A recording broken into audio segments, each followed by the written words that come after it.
The stars had always been quiet. For thousands of years, humanity looked up at the night sky and wondered if they were alone. They built telescopes. They sent radio signals into the darkness. They dreamed of the day when they would finally meet another intelligent species. That day came on a Tuesday morning in April. It was not what anyone had hoped for. The Velrath Dominion had ruled the galaxy for 12,000 years.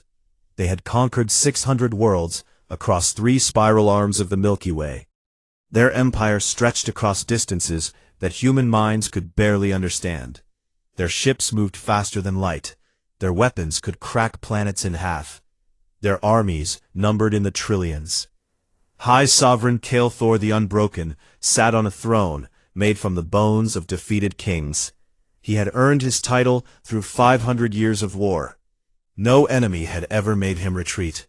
No rebellion had ever succeeded against him. The galaxy knew his name and trembled. When his scout ships discovered Earth, Kael'thor barely looked up from his evening meal. Another primitive world, his advisor told him.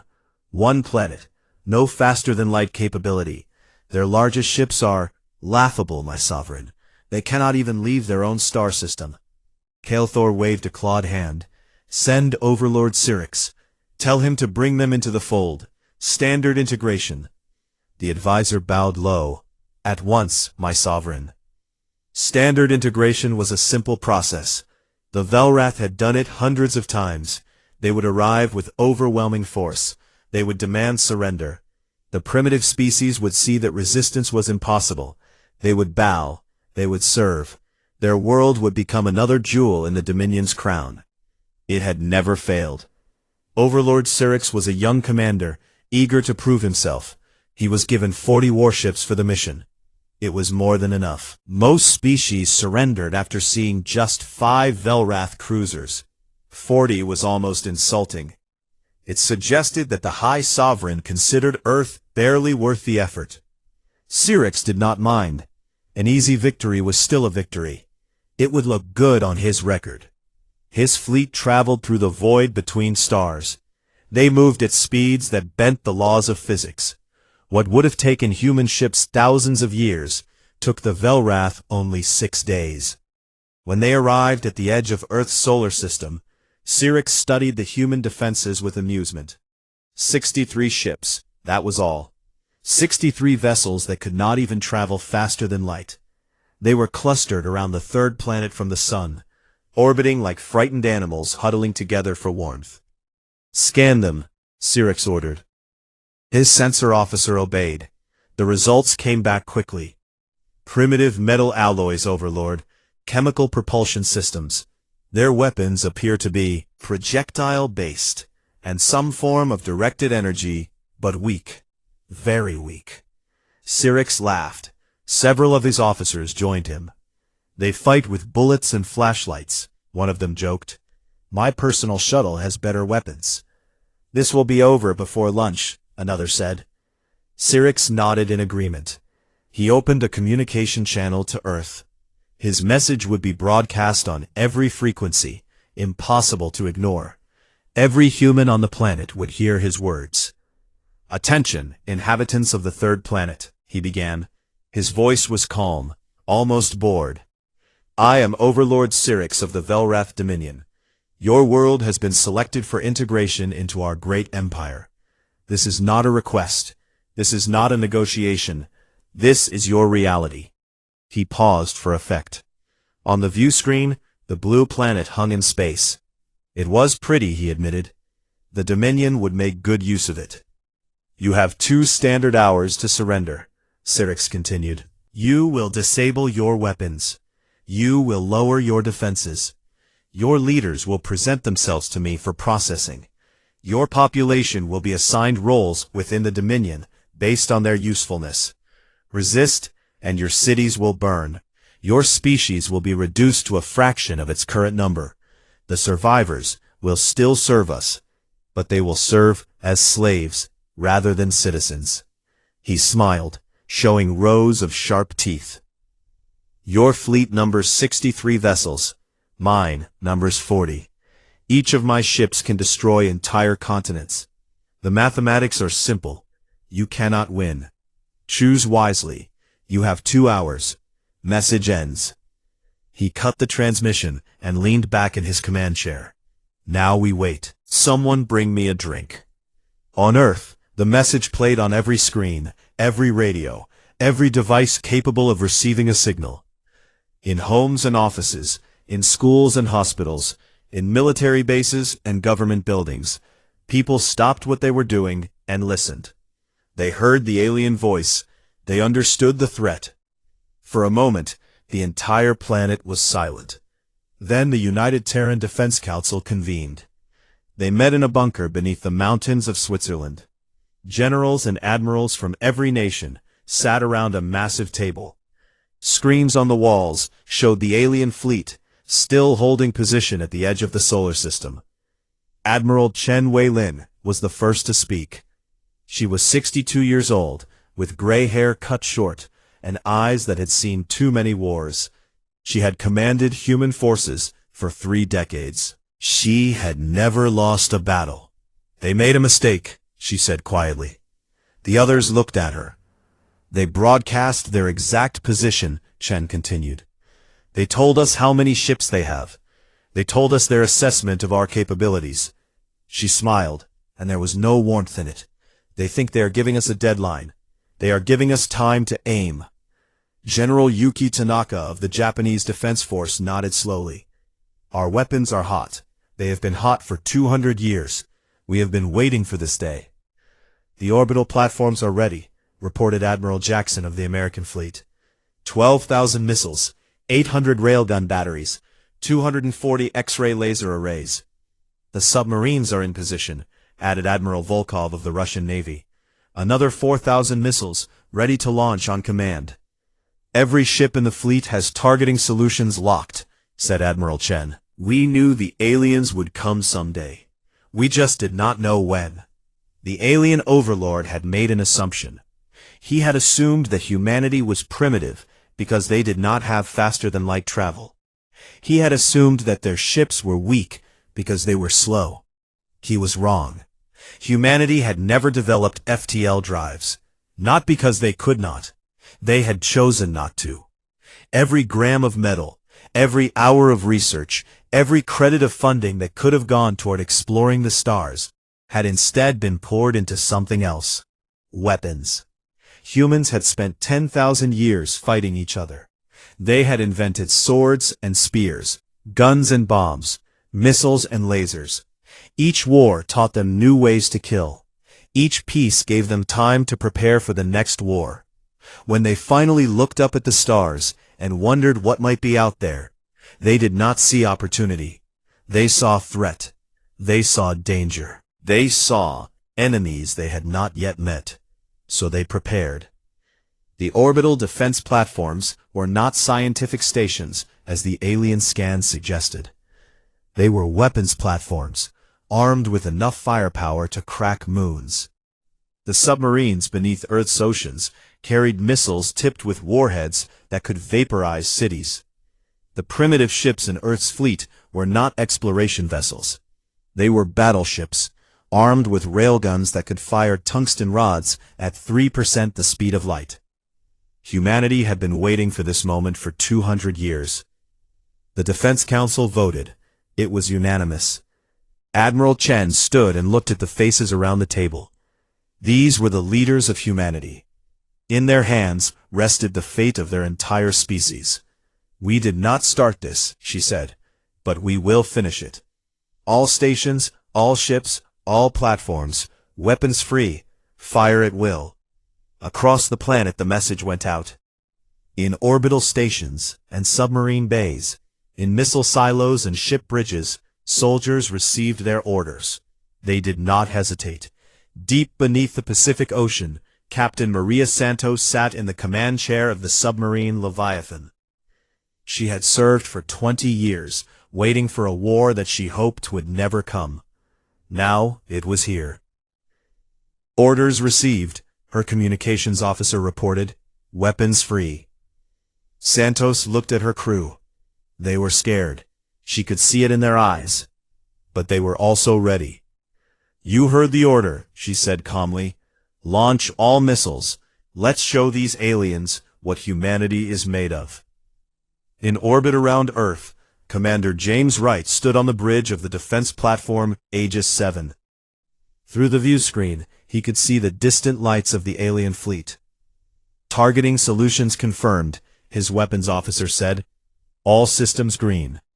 He thought about his wife, his children, his home in Colorado. He thought about everyone on the planet below. "Fire," he said. And across the Earth, from every ship and station and platform, humanity answered the alien ultimatum. Not with words, not with surrender, but with fire. The Velrath had conquered 600 worlds. They had a method. It worked every time. First, they would arrive with a show of force. Their ships were massive, beautiful in a deadly way, covered in smooth armor that glowed with energy shields. They would position themselves in orbit and broadcast their demands. Then, they would wait. Every species they had encountered reacted the same way. First came denial, then came fear, then came desperate attempts to negotiate, and finally, always, came surrender. The Velrath had evolved on a garden world called Velrath Prime. It was a peaceful planet, full of gentle prey animals and soft forests. They became the apex predators, not through struggle, but through simple dominance. Nothing on their world could challenge them. When they reached the stars and met other species, those species could not challenge them either. They had never learned what it meant to truly fight for survival. Humanity had learned that lesson 1,000,000 times over. On Earth, the history of warfare stretched back to the very beginning. When the first humans climbed down from the trees, they found a world that wanted to kill them. Predators with sharp teeth, weather that could freeze or burn, diseases that could wipe out entire tribes. Other humans who wanted what they had. Survival was never guaranteed. It had to be earned. It had to be fought for. And humans were very, very good at fighting. The first weapons were rocks and sticks. Then came spears, then bows, then swords. Each generation invented new ways to kill, new ways to protect themselves, new ways to destroy their enemies. Gunpowder changed everything. Suddenly a single soldier could kill from a distance. The death tolls rose, but humanity did not stop. They never stopped. They built cannons and rifles. They built machine guns and tanks. They built bombs that could flatten cities and missiles that could cross continents in minutes. They split the atom and created weapons that could end all life on Earth. And still, they kept building. When humanity finally looked up at the stars, they did not see friends waiting to meet them. They saw the same thing they had always seen: potential enemies, unknown threats, dangers that had to be prepared for. The world governments came together in secret. For the first time in history, every nation agreed on something. They would prepare for the arrival of alien life. They would assume the worst. They would build weapons unlike anything the world had ever seen. The project was called Prometheus, named after the Greek god who brought fire to humanity. It lasted for 200 years. The greatest minds of every generation worked on it. And when Overlord Syrinx arrived with his 40 ships, he had no idea what was waiting for him. Admiral Chen Wei-lin knew. She had trained her entire life for this moment. In the command center beneath the Swiss mountains, she watched the tactical displays. Every weapon in humanity's arsenal was shown as a glowing dot on the screen. There were thousands of them. "Show me the orbital platforms," she ordered. The display shifted. 12 massive stations hung in orbit around Earth. To alien sensors, they looked like research facilities. Harmless, primitive. The Velrath scans had dismissed them as unimportant. Each station carried enough firepower to destroy a small moon. The railguns were the pride of human engineering. They used electromagnetic fields to accelerate tungsten rods to incredible speeds. Each rod was the size of a telephone pole, and weighed several tons. When fired, they traveled at 9,000 kilometers per second, 3% of the speed of light. At that speed, the rods did not need explosive warheads. The kinetic energy alone was enough. When a railgun slug hit a target, it released more energy than a nuclear bomb. And the orbital platforms had 800 of them. "Show me the missile systems," Chen said. The display changed again. Across 6 continents, hidden in mountains and deserts and frozen wastelands, missile silos waited. Beneath the oceans, submarines drifted in silence, their launch tubes loaded and ready. 12,000 missiles in total. Each one carried a warhead designed specifically for space combat. Some were nuclear, some were antimatter, some carried experimental weapons that had never been tested in actual battle. The Velrath had good point defense systems. They could shoot down missiles, deflect energy beams, absorb impacts. They had conquered 600 worlds with those defenses. But they had never faced 12,000 missiles at once. "Show me the laser arrays," Chen ordered. The final piece of humanity's defense appeared on the screen. 240 orbital weapons platforms, each carrying a nuclear-pumped X-ray laser. These weapons use small nuclear explosions to generate beams of focused radiation. Each beam lasted only a fraction of a second, but in that fraction of a second, it could cut through anything. The Velrath shields were designed to absorb energy and spread it across their surface. They were good at handling sustained attacks. They were not designed for 240 simultaneous strikes, each delivering its full power in a single instant. General Tanaka studied the tactical display. "Our targeting solutions are locked. We know exactly where each of their ships is. We know their speed, their heading, their formation. They are holding position," reported a sensor officer. "They expect us to surrender. They are not even at battle stations." Admiral Chen nodded slowly. This was what she had hoped for. The aliens were confident, overconfident. They had no idea what was coming. "What about our fleet?" she asked. "All 63 ships report ready," said Admiral Jackson. "They are in defensive formation around Earth, but their weapons are aimed at the alien fleet. Every ship has multiple targets locked." The human ships were not large by galactic standards. They could not travel faster than light. Their engines were slow, their range was limited. But they were not built for exploration or travel. They were built for one purpose only: to kill. Each ship carried railguns, missile tubes, and point defense systems. Their armor was thick, layered with materials designed to absorb and deflect energy weapons. Their crews had trained for years, running simulation after simulation, preparing for the day when aliens would arrive. That day was here. Admiral Chen looked at the countdown timer. The aliens had given humanity 2 hours. Only 12 minutes had passed since the ultimatum was delivered. "We do not need 2 hours," she said quietly. General Tanaka stood beside her. "The doctrine is clear. Overwhelming response. We hit them with everything at once. We do not give them time to react. We do not give them time to adapt.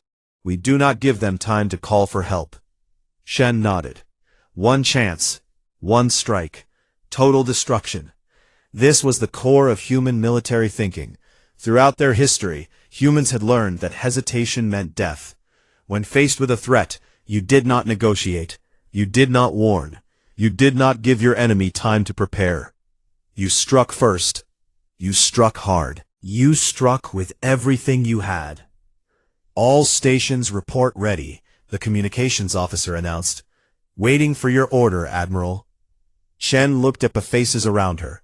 These were the leaders of humanity, generals and admirals from every nation. They had put aside their differences, their old conflicts, their political disagreements. In this moment, they were united. They were human, and humans did not surrender. "The order has been given," Chen said. "Weapons free. All stations fire at will." Across the planet, the message spread at the speed of light. In orbital platforms and missile silos, in submarines and battleships, soldiers received the command. The first missiles, launched from the submarines. They rose from the ocean depths, breaking the surface in great columns of spray and fire. Within seconds, hundreds of them were climbing towards space, their engines burning bright against the blue sky. In orbit, the defense platforms came alive, railguns charged with electromagnetic energy. Targeting computers made their final calculations, and then, with a series of sounds that no one on Earth could hear, the first tungsten rods were fired. On the ships of the human fleet, captains gave the order to fire. Missiles burst from launch tubes. Railguns hurled their deadly projectiles into the void. Energy weapons powered up and released their beams. Everything happened at once. That was the plan. That had always been the plan. Give the enemy no time to react. Give them no chance to adapt. Overwhelm them with sheer volume of fire. The Velrath had never faced anything like it. No species they had conquered had ever fought back with such ferocity. The few that resisted did so weakly, hopelessly, knowing they could not win. Humanity did not fight like that. Humanity fought to win. And if they could not win, they would make sure their enemy paid a terrible price. In the command center, Admiral Chen watched the tactical display. Thousands of weapons were now racing toward the alien fleet. Missiles, railgun slugs, laser beams, all converging on the same 40 targets. Time to impact? She asked. 7 minutes, 12 seconds, the tactical officer replied. Chen nodded. 7 minutes. In 7 minutes, they would know if humanity would survive or fall. She thought about her children, her grandchildren, everyone on the planet below. 8 billion lives, all depending on what happened in the next 7 minutes. May God have mercy on us, she whispered, because we will show none to them. The weapons flew through space, silent and deadly, carrying the fury of a species that had never learned how to surrender. Overlord Syrinx was bored. He sat in his command chair on the bridge of the Eternal Dominion, the flagship of his fleet. Around him, his officers went about their duties with casual ease. Some were playing games on their personal devices. Others were discussing what they would do with their share of the human slaves. This was supposed to be an easy mission, a simple conquest of a primitive world. Syrinx had done this dozens of times before. The pattern was always the same. He would deliver the ultimatum. The natives would panic. They would argue among themselves. Eventually their leaders would come crawling to him, begging for mercy. He expected the humans to be no different. How much time remains? He asked lazily. 1 hour and 43 minutes, Overlord, his aide replied. Syrinx yawned. Wake me when they respond. I expect their surrender will be amusing. He closed his eyes and settled deeper into his chair. The bridge was quiet, except for the soft hum of the ship's systems. Outside, the stars glittered in the eternal darkness of space. The small blue planet called Earth hung in the distance, peaceful and unaware of its fate. Then his sensor officer screamed. Syrinx's eyes snapped open. He had never heard that sound before. Pure terror from a trained military officer. What is it? He demanded. The sensor officer was staring at his display. His scales had gone pale. His claws were trembling. Overlord, they fired. What? The humans. They fired. All of them. Everything. Syrinx jumped to his feet and looked at the main tactical display. For a moment, his mind could not process what he was seeing. Thousands of objects were racing toward his fleet. Not dozens, not hundreds, thousands. Missiles, projectiles, energy signatures all converging on his position. The display was filled with red warning icons, so many that they blurred together into a solid wall of incoming death. That is impossible, he whispered. But it was not impossible. It was happening. Shields, he shouted. Raise all shields. Point defense activate. All ships, battle stations. The alarms began to wail. Officers who had been relaxing moments before now scrambled to their positions. The bridge erupted into chaos. Overlord, the volume of fire is beyond anything in our records, the tactical officer reported. His voice was shaking. Our point defense systems are designed to handle dozens of simultaneous targets. There are thousands of incoming projectiles. Then, prioritize, Syrinx commanded. Focus on the largest threats. Shoot down what you can. We are trying, Overlord, but the targeting computers cannot keep up. There are too many. There are simply too many. The first wave of missiles entered point defense range. Velrath ships opened fire, their energy weapons flashing as they tried to intercept the incoming threats. They hit some. Dozens of missiles exploded in silent bursts of light.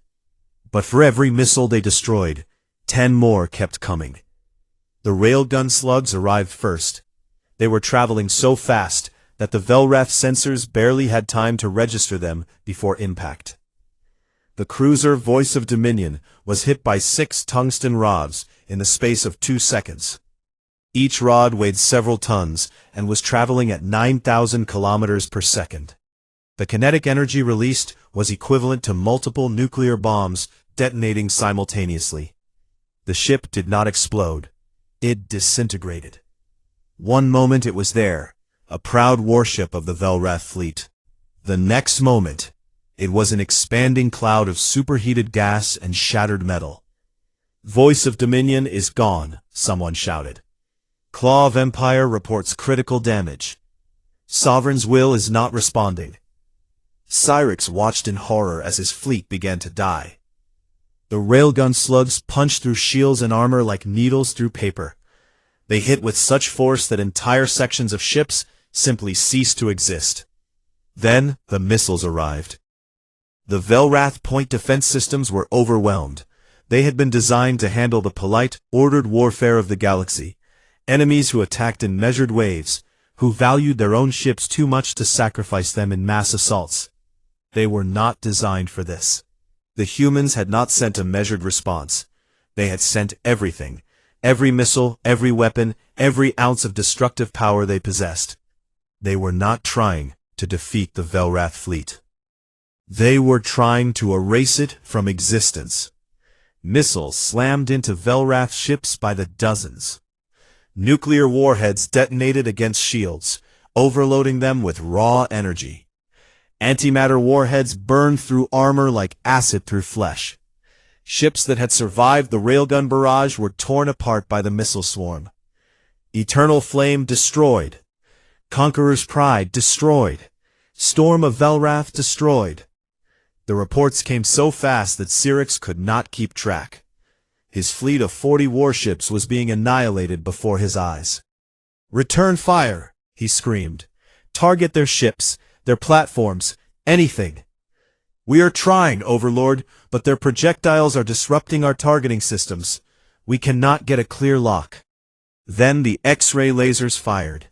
240 orbital platforms released their beams simultaneously. Each beam lasted only a fraction of a second. But in that fraction of a second, it delivered more energy than a star's surface. The beams struck Velrath ships that had somehow survived the railguns and missiles. They cut through shields like they were not there. They sliced through armor, through bulkheads, through everything in their path. The destroyer Fist of Empire was hit by 3 beams at once. It was cut into 4 pieces, each piece spinning away into the void. The battlecruiser Dominion's Wrath took a beam through its engineering section. The ship's reactor went critical and exploded, taking 2 nearby vessels with it. Syrinx staggered as his own ship shook from a nearby explosion. Warning lights flashed across the bridge. Damage reports flooded in from every section. Hull breaches on decks 7 through 12. Main reactor is failing. Shields are gone. Of his 40 ships, only 8 were still showing as active. And even as he watched, another icon flickered and went dark. "This is impossible," he said again. But his voice was weak now, all the arrogance gone.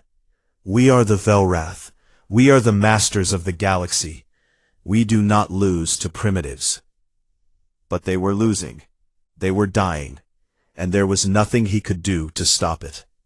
A railgun slug struck the Eternal Dominion. The impact threw Syrinx across the bridge. He hit the far wall, and felt bones break. Alarms screamed. Smoke filled the air.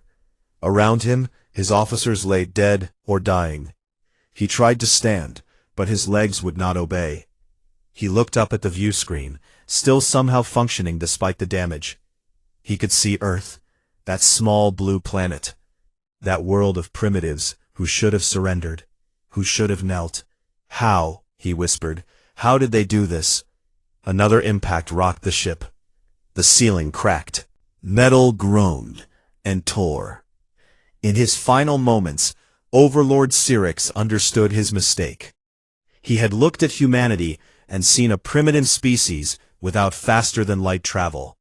He had assumed that meant they were weak, harmless, easy to conquer. He had not understood what he was truly facing. A species that had spent 10,000 years fighting for survival. A species that had turned warfare into an art form. A species that did not know how to surrender, because surrendering meant death. The humans had not developed FTL drives because they did not need them. They had stayed on their single world and built weapons instead. They had prepared for this day, for the arrival of alien conquerors, for centuries. And when the conquerors came, humanity was ready. A tungsten rod traveling at 3% the speed of light punched through the bridge of the Eternal Dominion. Overlord Syrinx had no time to scream. One moment, he was there. The next moment, he was atoms, scattered across the void. The battle lasted 7 minutes and 23 seconds. In that time, 40 Velrath warships, each capable of destroying continents, were reduced to expanding clouds of debris. Every single vessel was destroyed. There were no survivors, no escape pods launched, no distress signals sent. The humans did not take prisoners. They did not accept surrender. They simply destroyed everything in front of them. When the last Velrath ship died, the human fleet held its position. For a long moment, nothing moved. The debris fields expanded slowly, cooling from white-hot to dull red, to the black of cold metal. In the command center beneath the Swiss mountains, Admiral Chen Weilin stared at the tactical display. Where 40 red icons had been, there was now only empty space. "Confirm kills," she ordered.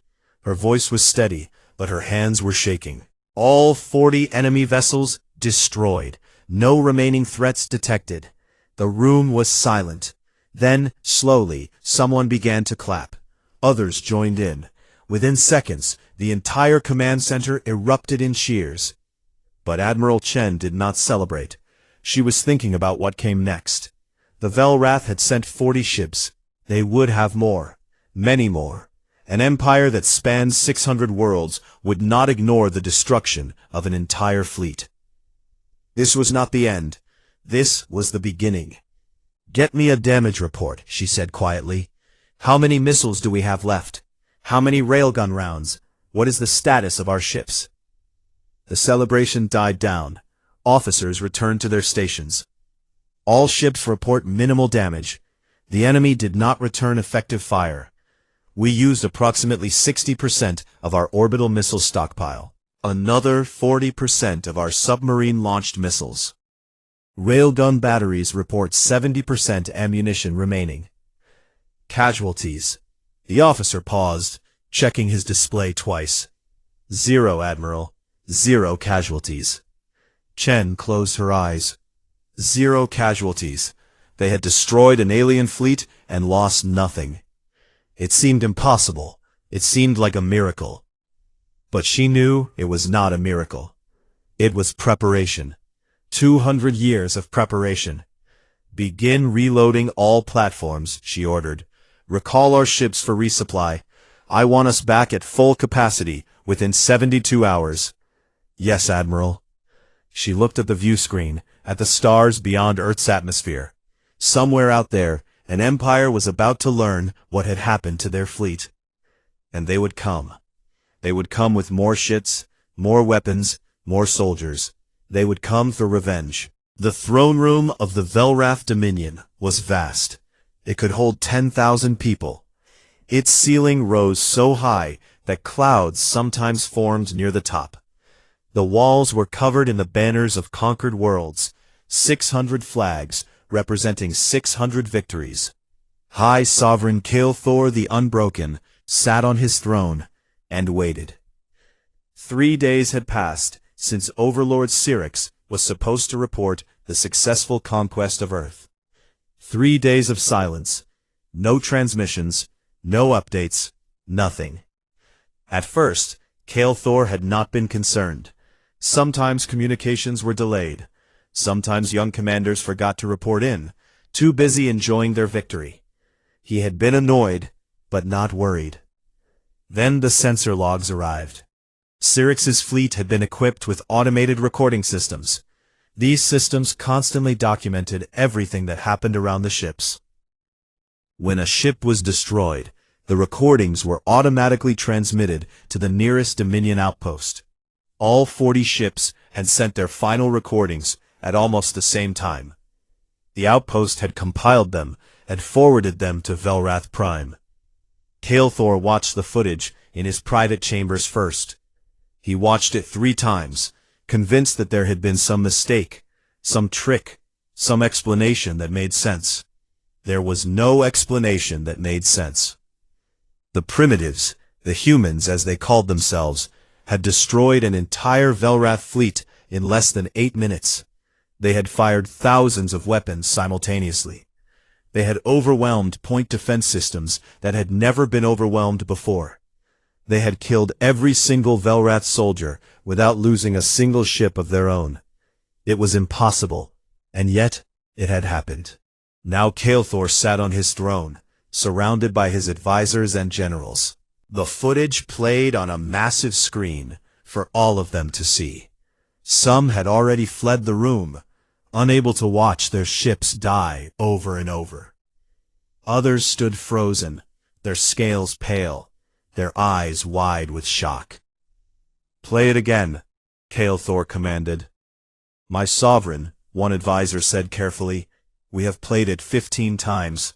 The result does not change." "I know the result does not change," the High Sovereign's voice echoed through the vast chamber. "I want to understand. I want to know how this happened. How a species without faster-than-light travel destroyed 40 warships in 7 minutes. No one had an answer. Strategic Advisor Telrak stepped forward. He was old, even by Velrath standards, and had served 3 high sovereigns. His voice was calm, despite the chaos around him. "My sovereign, the answer is visible in the footage. The humans did not fight as other species fight. They did not send warnings. They did not negotiate. They did not test our defenses or probe for weaknesses. They simply fired everything they had, all at once." "That is not how warfare works," a general protested. "No species wastes resources like that. You engage the enemy, assess their capabilities, adjust your tactics." "The humans did not waste resources," Telrak interrupted. "They used exactly as many resources as necessary to guarantee victory. They calculated that our fleet could be destroyed by a simultaneous strike of sufficient magnitude. They had that magnitude available, so they used it." Kael'thor stared at the frozen image on the screen. It showed the moment before impact, thousands of projectiles converging on his fleet like a swarm of angry insects. "They were prepared for us," he said slowly. "They built those weapons knowing we would come." "Yes, my sovereign." "How? They have never met another species. They had no reason to expect us." Telrak hesitated. "The recordings captured some of their communications. Our translation systems have analyzed them. The humans, they have a long history of warfare, my sovereign, against each other." Kael'thor turned to stare at his advisor. "What?" "They fought each other. For thousands of years. Wars that killed millions of their own kind. They developed these weapons not for alien threats, but for use against themselves." The throne room was silent. The Velrath could not comprehend this. They had evolved as apex predators, united under a single leadership for their entire history. The idea of fighting your own species was alien to them. Insane. They are monsters, someone whispered. They are survivors, Telrak corrected. They survived by being the most dangerous creatures on their world. Then they looked at the stars, and assumed that whatever was out there would be just as dangerous as they were. For 200 years, they prepared. Kael'thor sat in silence for a long moment. Then he spoke, his voice heavy. What do we do now? They have destroyed one fleet. We have many more. Do we send another? A larger one? The generals exchanged glances. Finally, Fleet Master Vorax spoke. My sovereign, if we send another fleet, the humans will destroy it too. Their weapons are not depleted. Our analysis of the battle shows they used only a fraction of their available firepower. They have more missiles, more railguns, more of those death beams. Then we send 100 ships, 200, enough to overwhelm even their defenses. Vorax shook his head slowly. My sovereign, I have run the calculations. To guarantee victory against the human defenses, we would need to commit nearly half of our entire military. Catastrophic. What are you saying? I am saying that the cost of conquering Earth would be the destruction of our empire. While our fleets are busy dying above that planet, the conquered worlds will see that we are weak. They will rebel. They will fight. By the time we defeat the humans, if we defeat them, we will have nothing left to rule. Kael'thor gripped the arms of his throne so hard that the ancient bone cracked. Then what do you suggest? That we simply forget this insult? That we let the death of 40 ships go unavenged? Before anyone could answer, a communications officer rushed into the throne room. He was breathing hard, his scales flushed with exertion. My sovereign, we have received a transmission. From Earth, from the humans. The room went still. Play it, Kael'thor commanded. The officer connected his device to the main screen. The image of the destroyed fleet was replaced by something else. A human female appeared on the screen. She had gray fur on her head. No, not fur, hair, the Velrath reminded themselves. Her eyes were dark and steady. She wore a uniform covered in medals and ribbons. Behind her, a blue flag with stars hung on the wall. She began to speak. The translation system converted her words into Velrath language. To the Velrath Dominion, I am Admiral Chen Wei-Lin of the United Terran Defense Command. Your fleet has been destroyed. All 40 of your ships are gone. Your soldiers are dead. Not one of them survived. She paused, and a small smile crossed her face. You gave us 2 hours to surrender. We needed 7 minutes to end your threat. You sent 40 ships against us. We have 6,000 missiles still in reserve, waiting for your next fleet. We have railguns that can fire for another 100 years. We have weapons you have not seen yet. Weapons we hope we never have to use. The smile faded, replaced by cold determination. Let me be clear about something. We did not ask for this war.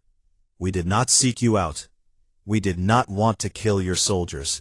You came to our home. You threatened our families. You demanded that we surrender our freedom, our lives, our future. You gave us no choice. She leaned forward slightly. So understand this. We do not surrender. We do not kneel. We do not submit. Where we come from, we have a saying. Perhaps your translators can explain it to you. The saying is, fuck around and find out. You fucked around. You found out. Several Velrath in the throne room made sounds of confusion. The translator had rendered the human phrase directly, and its crude simplicity was shocking. Admiral Chen continued, We are sending you complete recordings of the battle. Every angle, every impact, every death. We have added helpful notes explaining exactly what went wrong for your forces. Consider it a gift. Learn from it. We are also sending you our terms. Not for surrender. We will never accept your surrender. but for peace. We are willing to talk. We are willing to trade. We are willing to be your partners, your allies, your friends. But we will never be your slaves." She straightened in her chair. "Send diplomats, and we will welcome them. Send warships, and we will destroy them. The choice is yours." Admiral Chen Wei-lin, United Terran Defense Command. Message ends. The screen went dark. The throne room was silent. No one moved. No one spoke. The weight of what they had just witnessed pressed down on all of them. Finally, Kael'thor spoke. His voice was quiet, almost a whisper. "They mocked us. They killed our soldiers, and then they mocked us." "My sovereign," Telrak began. Silence. Kael'thor stood slowly. He was old. Older than any living Velrath except a few advisors. He had ruled for 500 years. He had never known defeat. He had never known humiliation. Until now. He walked to the great window that overlooked the capital city. Millions of Velrath lived below, going about their daily lives, unaware of the disaster that had befallen their empire. "We have two choices," he said, not turning around. "We can send more fleets. We can throw our military at this planet until either they break or we do. We can avenge our dead, even if it costs us everything." He paused. "Or we can do what they suggest. We can send diplomats. We can accept that there is one world in the galaxy that we cannot conquer. We can swallow our pride and treat them as equals." The generals and advisors waited. No one dared to speak. Kael'thor turned to face them. His eyes were old and tired. "I have ruled for 500 years, he said. "I have sent millions to their deaths. I have conquered worlds and crushed rebellions. I have done terrible things in the name of the Dominion." He walked slowly back to his throne. "But I am not a fool. I know when I am beaten. Send the diplomats. Open negotiations. And pray to whatever gods you believe in that the humans are as willing to make peace as they claim to be." He sat down heavily. "Because if they are not, then the Velrath Dominion has already fallen. We just do not know it yet." The news spread across the galaxy like fire. It started in the conquered worlds closest to Velrath Prime. A whisper here, a rumor there. Someone's cousin worked in the communication center. Someone's brother served in the military. Secrets have a way of escaping, especially secrets this big. Within a month, every intelligent species in the Dominion had heard the story. The mighty Velrath, rulers of 600 worlds, had been defeated. Not by a great empire, not by a coalition of species, but by a single planet of primitives who could not even travel faster than light. 40 warships, 7 minutes, total destruction. The recordings were copied and shared in secret. People watched them in hidden rooms, on smuggled devices, in the dark of night, when Velrath overseers were not watching. They saw the impossible happen. They saw hope. On the planet Kyrath 4, a rebellion began. The native Kyrathians had served the Dominion for 3,000 years. They had forgotten what freedom felt like. But watching the human battle changed something inside them. If the humans could fight back, so could they. The rebellion was small at first. A refused order here, a sabotage supply line there. But it grew. And when the Velrath sent soldiers to crush it, the Kyrathians fought back with a ferocity they had not shown in millennia. On the ocean world of Primus, the aquatic Primis stopped delivering their monthly tribute of rare minerals. When the Velrath demanded payment, the Primi leaders simply responded with a single word: no. On the desert planet of Sandor 4, the reptilian Sandori people began to arm themselves. They built weapons in secret factories. They trained in hidden valleys. They waited for the right moment. One by one, across 600 worlds, the conquered species began to stir. They had been told their whole lives that the Velrath were invincible, that resistance was futile. That obedience was the only path to survival. The humans had proven that was a lie. On Velrath Prime, High Sovereign Kael'thor watched his empire begin to crumble. Rebellion reports came in daily. Worlds that had been loyal for centuries were suddenly defiant. His generals demanded more soldiers, more ships, more resources to crush the uprisings. But there were not enough soldiers, not enough ships. The military had been built to maintain order, not to fight wars on 600 fronts simultaneously. The other officers saw what was happening.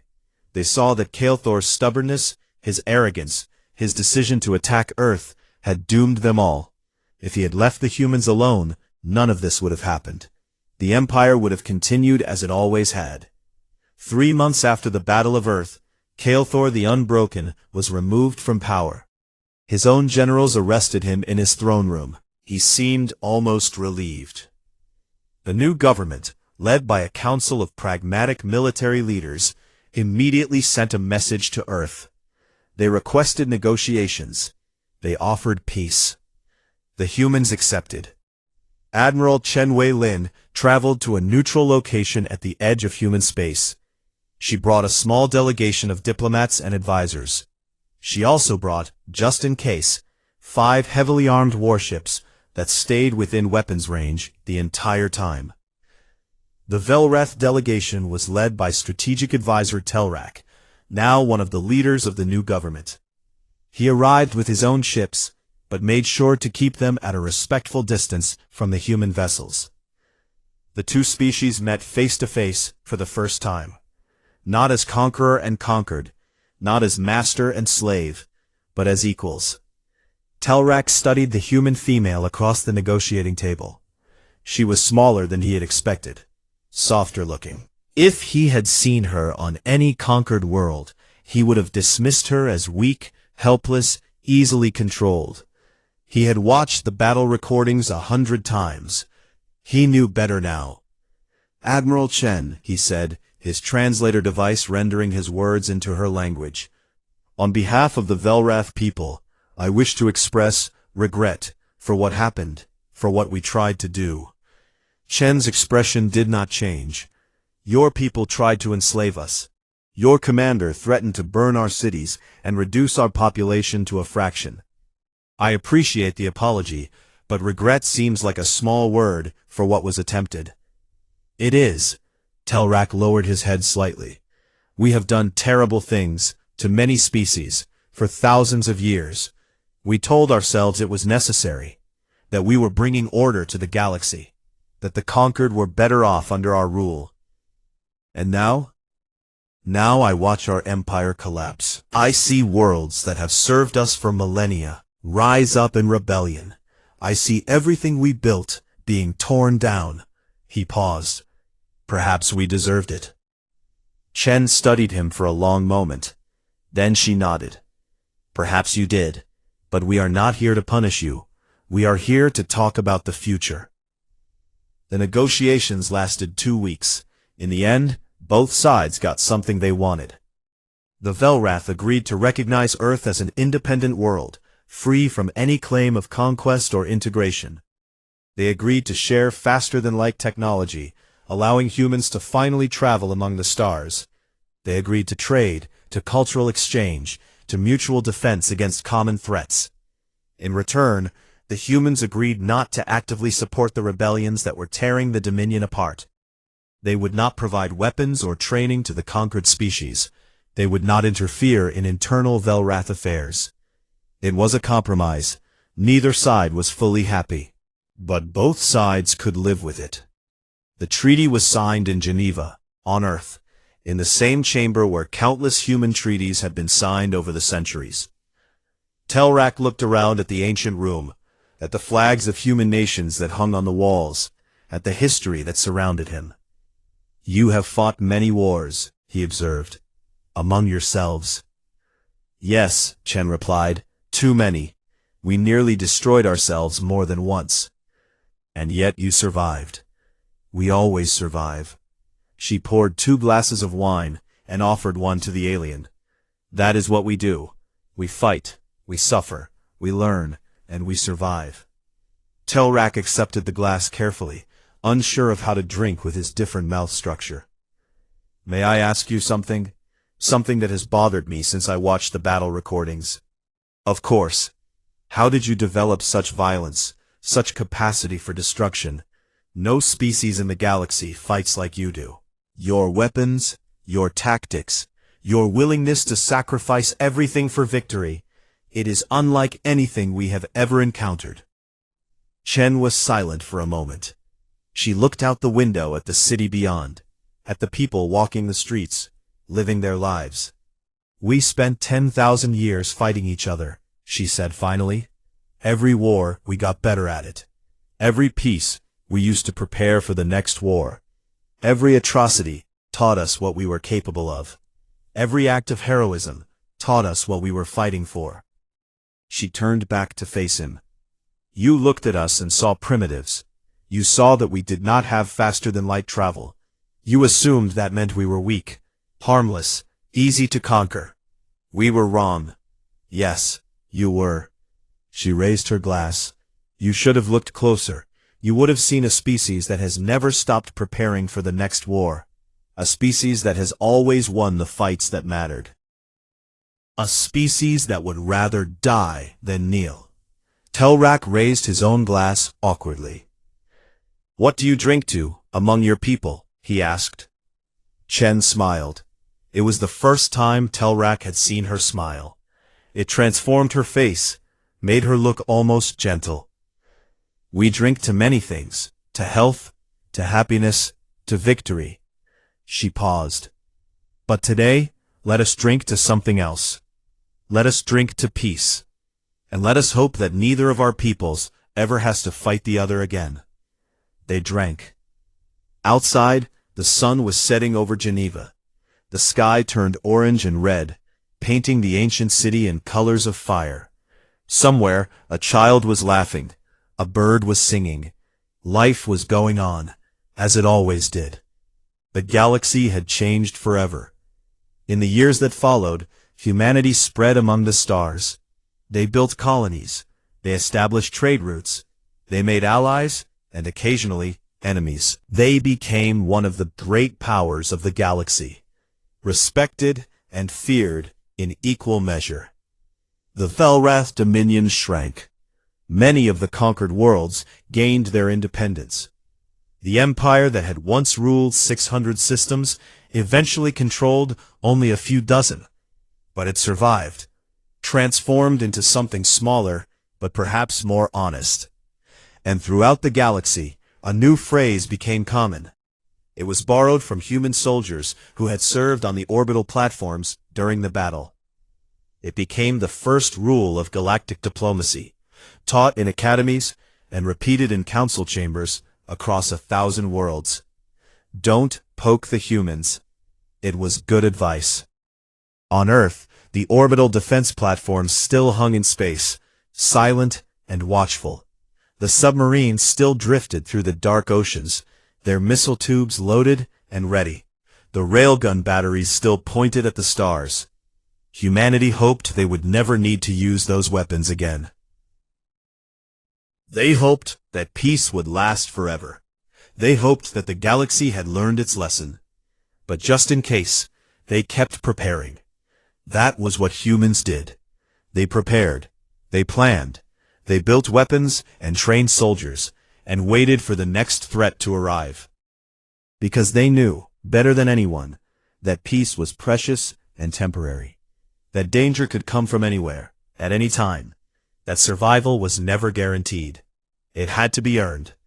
And humanity had spent 10,000 years earning it. 100 years after the Battle of Earth, Admiral Chen Wei-Lin passed away peacefully in her sleep. She was 162 years old, kept alive by the medical technology that humans had developed after joining the galactic community.